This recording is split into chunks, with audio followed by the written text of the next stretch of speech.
রক্তে গ্লুকোজের মাত্রা অনেক বেড়ে যায় বলে আমাদের মধ্যে অনেকেই আছি যারা আমরা ভাতটাকে অ্যাভয়েড করতে চাই।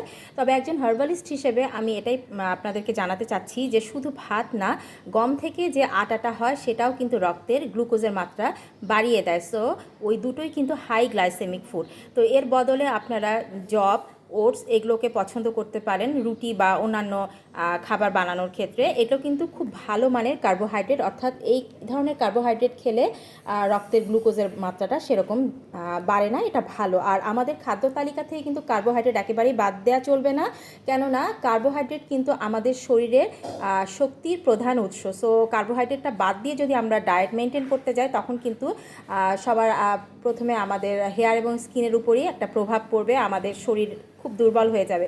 সো আমরা এমন কার্বোহাইড্রেট খুঁজবো যেটা খেলে রক্তে দ্রুত গ্লুকোজের মাত্রা বেড়ে যায় না।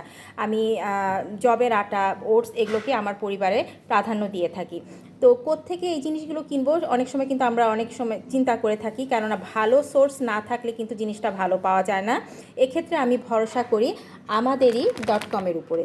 দেখতেই পাচ্ছেন তাদের কাছ থেকে কিন্তু আমি এরকমভাবে জবের আটা, জবের ছাতু সহ আরও অনেক প্রোডাক্ট নিই।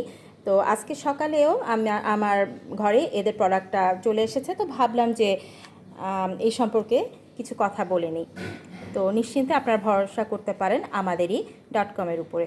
এনাদের রয়েছে আরও নানান রকম প্রোডাক্টের সমাহার, এদের পেজে গেলেই আপনারা সেটা দেখতে পারবেন।